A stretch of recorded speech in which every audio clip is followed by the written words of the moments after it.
Albany, New York. Rapping in New York. You hear me? Albany, New York. ALB, ANY. I'm from ALB, ANY. I'm from ALB, ANY.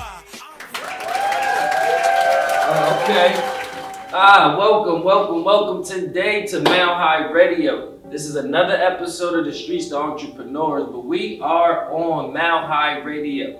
So this is for all of our listeners to listen on whatever streaming radio station that you use. So if you're in your car, you could go to Cyrus FM and listen to the Streets to Entrepreneurs on Mount High Radio. And now we all across the world, people. So today I want to talk about what made me stop being a street nigga and selling drugs and shit and get into being a full-time entrepreneur and creating content based on my life story, music, books, etc. And I want to talk about that because right now we're going through a lot in this world. And I want to get into like a lot of people that probably know me personally, probably like, damn, I changed and I'm a whole new person.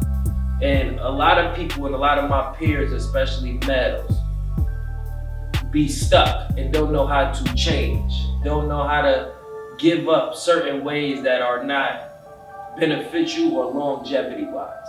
So today I want to get into what made me stop being a street nigga and be a full-time entrepreneur and content creator. Stay tuned for more from the Streets to Entrepreneurs, and we on Mount High Radio today. And shout out my co-host, Kulture. Okay, we back, people. Thank you for staying tuned. Now, let's get into what made me stop being a street nigga and really understanding that I could take this talent of hustling and selling and really apply it to something long-term, longevity, and beneficial to me and my family and peers. Let's get into like a little bit of a background story on what really snapped my brain.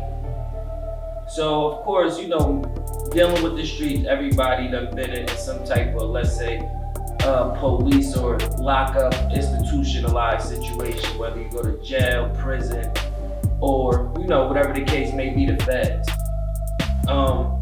So during my adolescent years, I went through a lot of trouble with the law. And during that trouble, one thing I taught myself and learned from my uncle and a lot of militant black brothers was that you can make a positive out of a negative. So I'm like, I gotta go to jail. How can I make this better than what it is, so to say? So what I first did was, and most people, well, I don't know, you know, people going to jail now different, was work out. Work your body out. Become physically strong. Why? Because you might have to defend yourself in a hostile situation in close quarters, or just naturally you now have the time to work on perfecting one of the biggest living organisms on the human body, which is your body. So second, after that, your brain. Usually most people go to jail and get some type of information and knowledge from reading books, studying, schooling, new religions and stuff like that. So for me, I never really read and did like stuff like that in school, but I always barely managed to pass. So I told myself like, yo bro, I can make this into a positive. Let me just start studying and learning stuff that I ain't never learned, or how they would say, you want to hide something from a nigga, put it in a book. So I learned first and early on that the real enemy and oppressors wasn't us or my kind. It was the people that was locking us up for this and doing the same thing but wasn't going to jail or getting locked up. That, you feel me, that was one of my first eye-openers, like believing like, oh, cause I'm from the hood or poverty or certain situations like parents, whatever, that I'm supposed to be like this. Like I'm supposed to be in the hood, I'm supposed to be selling drugs, whatever the case may be. No, that's not true. So I started thinking like, who the hell keeps telling me that this is how I'm supposed to be? Cause it ain't coming from my grandmama and my peers, cause we all fucked up. We all trying to get right or barely manage or be content with our living situations. It wasn't that. So I'm not going to get into a whole bunch of the ethnicity or demographic. Everybody know where I'm getting at. So I started reading. You know, everybody read their hood books and stuff like that. Then I wound up meeting a brother, and the brother was like, yo, I don't got no hood books. I'm like, I don't read just hood books. I read a lot of things. So he gives me Rich Dad, Poor Dad. And from there, that book opened my mind up to understanding the mentality instead of like yearning, like I want to like get in it and learn this information to get money. I want to be like Trump, or I want to be in the stock market. It wasn't really that based on that book or the eye opener of that information. And then on top of that, how like the brother approached me like, yo bro, I don't read no hood books, you know, because I'm younger. But the Rich Dad Poor Dad book was a mentality on how you see yourself in certain situations. So pertaining to, let's say, business or money, how do you see yourself? People be feeling like they are, let's say, due to society in a hierarchy of a situation. But then if society sweeps that position from under your feet, like fired or you get sick, you ask out because you don't own nothing. Then the people around you start to change and become different. And it gets into a lot. We're not going to get into that. So if you want to get in, that's one of my books that I tell people to read that I like. So after reading that, I got into more studying of books on money, business, and pertaining to, let's say, the shit they was doing and not getting locked up for, or getting a little bit of time for, going to the feds. Like white collar crimes. Like another change was when Bernie Madoff got locked up and stole $6 million or $8 billion or whatever from all of these top rich companies, and he got like 10 years and they never even got the money back. They gave me 5 years for a $40 crack set. We're not gonna even go into that one.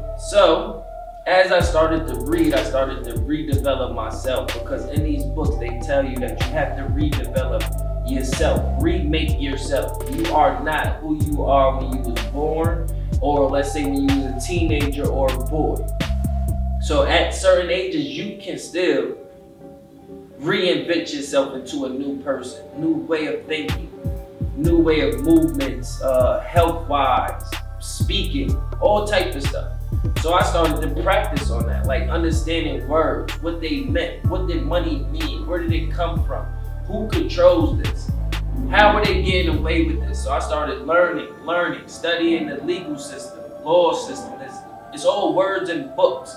So it was like I didn't really need to go to college or something. I could self-teach myself this and then just ask somebody that's a little bit smarter to tell me what I'm missing. So, long story short, I wound up going to Sing Sing Correctional Facility, which was a max, and I was a level medium, but a whole bunch of technicalities into that. And I wound up getting cool with a white boy, right? And I used to always watch him and pay attention to him, because he seemed like he wasn't like one of those white boys, like you could say, that got money or something, but you could tell like he came from something. Me and him finally getting cool, and I'm gonna put this out there too. Shout out my boy Reddy, right?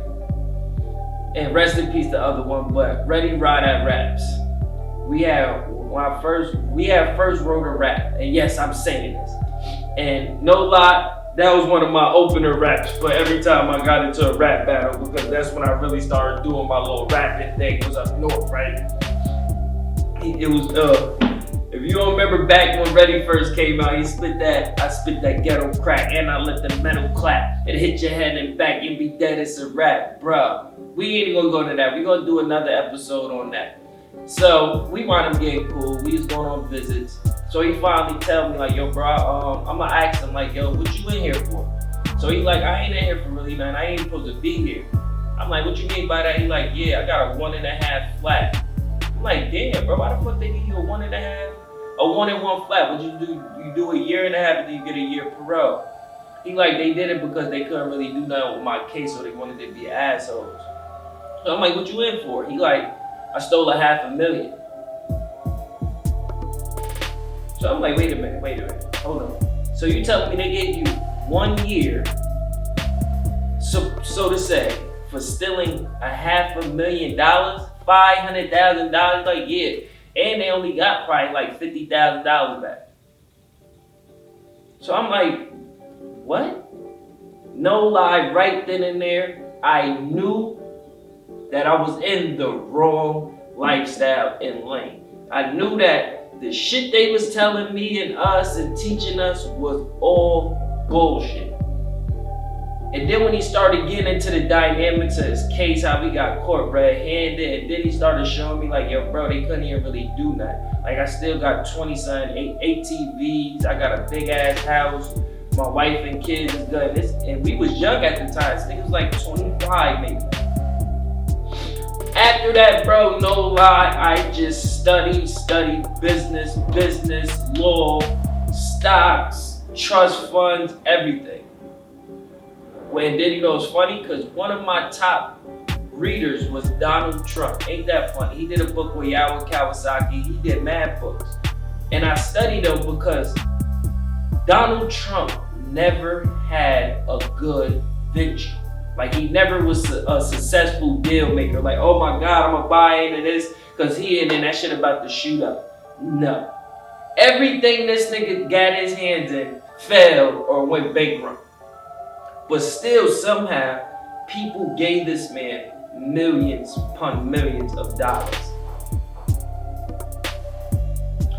So, you look forward now, and he was our president. So you gotta think like, damn, if I was studying the same shit this nigga was, nigga, I might have become the president because this nigga ain't shit. Sorry, Trump, I didn't mean to say that. But, dead ass. So, on top of that, right? That wasn't just the one thing that made me really be like, I'm giving up with the hood, the street stuff.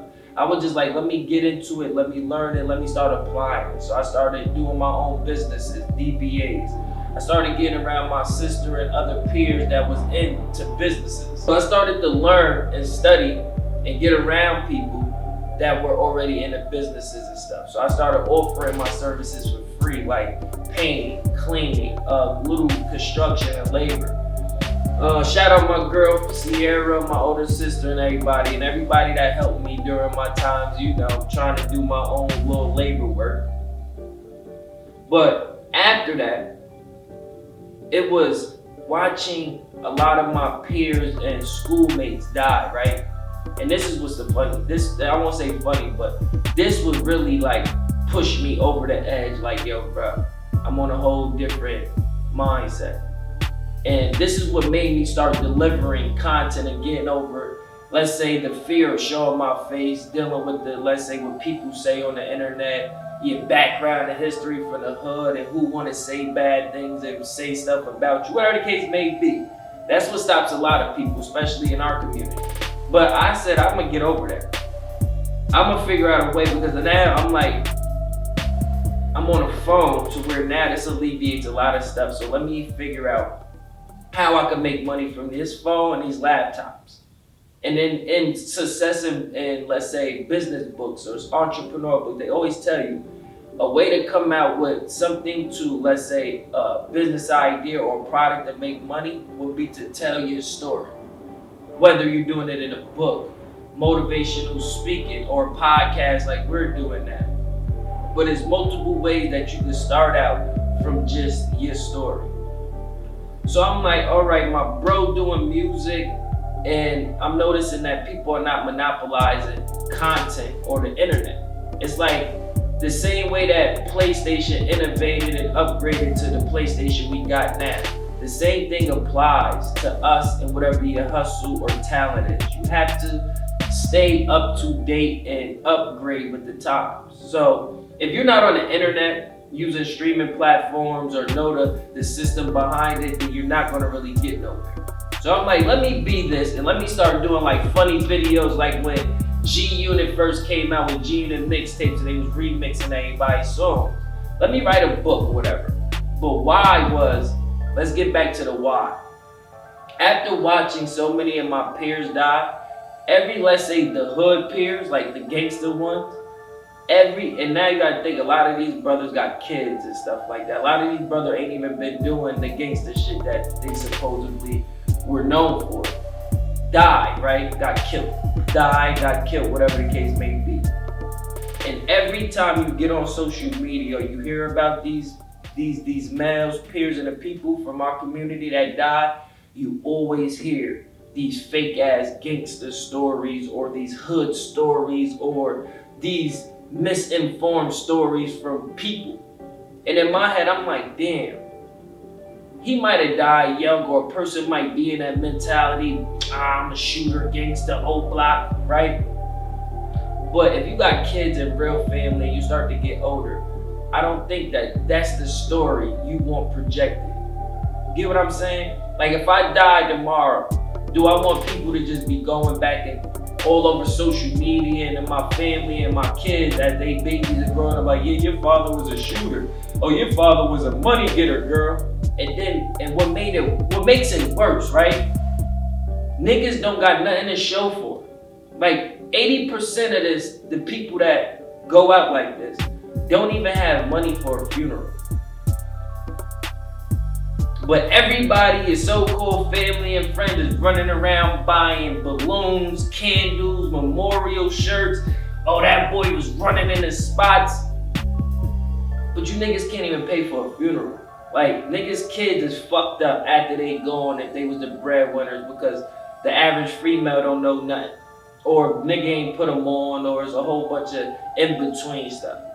So, to me it was like, if I die, who do I want to tell my story, or how do I want my story to be told? I'm like, the best person to tell my story would be me. And how can I do it? So I'm like, every natural talent or attribute or idea or dream that I had, I said, let me put it into effect. Let me start recording myself. Let me start making music and stuff. And now, if something do happen to me, people can actually go back. As long as the internet alive, or I save it in some type of format, or I got a book, that you can hear the story from the horse's mouth. You can see like, all right, I wrote this book in 2019. Like, what was he going through? You could read it. Like, started making songs, so now you could be like, damn, why did he make that song? Or where it is coming from? You could be like, oh, I could go back and be like, oh, bro was really trying to do something different from actual facts and actions instead of a person saying that they are. Or we gonna get there, or it's about to be that time. No, the time is now. So if you got a story and you ain't disabled, you can type it out now. You can record it now. You can pull your resources together and get it done. So that's why I really got into making content, because I didn't want nobody else to tell my story but me. And now you can actually see it, hear it, and feel it. Now if something do happen to me, you ain't like, oh, 2010 I was running around shooting, but I died in 2025 and I was running 2 businesses, but you still talking about me when I was a shooter or something. No. Talk about the change for the better of me. If somebody died, don't bring up what they used to do. Bring up what you remember them doing now. Like, you know what I mean? And that's why I got into content creation. And that's why I stopped dealing with the streets. And this is why now I'm pumping this to my peers and leaving this record. So now, like I said, I'm telling you my story, and we can all, go through this journey together little by little to understand who I am. And then maybe this will help you understand who you are and what you want to do. And that's basically it for today. We're not going to drag this out long. Thank you for tuning in to Mile High Radio and the Streets to Entrepreneurs. But basically, that's what it is. Today we talked about how we changed from being, not losing the street, but understanding the risk that came with certain, let's say, things that you do in that lifestyle that does not benefit the whole. Thank you for tuning in today. Go download my book, 12 Poems. It's on Amazon, Kindle. We got the Poop Link NFTs coming up. We got some crypto courses and PDFs and ebooks. Go to the website and stay tuned for more. And please pray for anybody that's going through it right now. Thank you.